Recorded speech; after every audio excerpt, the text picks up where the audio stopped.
this guy finds? What does he know what's waiting for him, or does he not? Who are these people? And what we have arrived at is that it is truly a group of people who have gathered to hear him, and these elements have been presented for him, but essentially it's a stripped space. So we have literally built a copy of the back wall and moved it downstage, or in process of. We're getting there. We're getting there. With a couple of modifications. We're giving you the loading door you always wish you had. Great, big, ominous door upstage. And we are actually pulling up the masonite deck that you usually perform on to reveal the original hardwood floor of the McCarter. One new element that for us is this which comes from, this was an accident.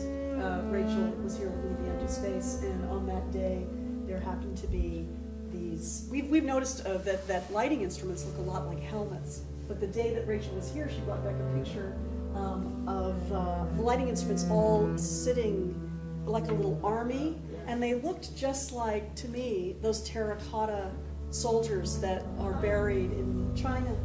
And so we're going to recreate that, what happened to be there that day. If we do it right, the audience will have no idea that we've done anything at all. Same idea, empty space, the lights are visible.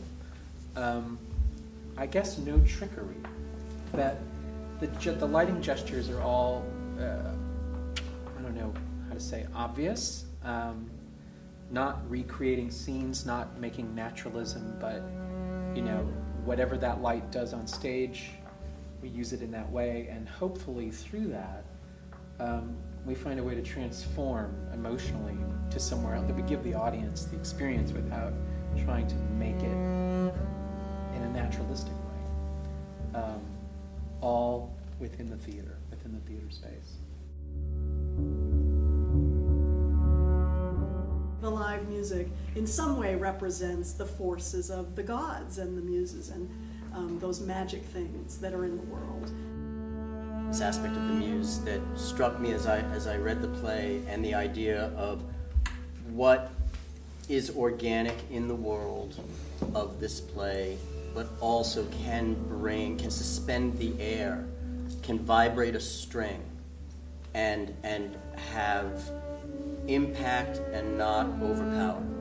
And as I began to think about that, the idea of a live musician did come to me very strongly as being an important part of this event. We're incredibly fortunate to have Brian join us, who's an extraordinary new music double bass player, and the idea that the instrument can be, that very large wooden instrument can be both delicate and barely there, and float in the air with its sound, and also be able to have this percussive sound of deep, dark wood and war, and the size of this epic, but also the gentleness of the magic and of the beauty that was Troy before it was destroyed.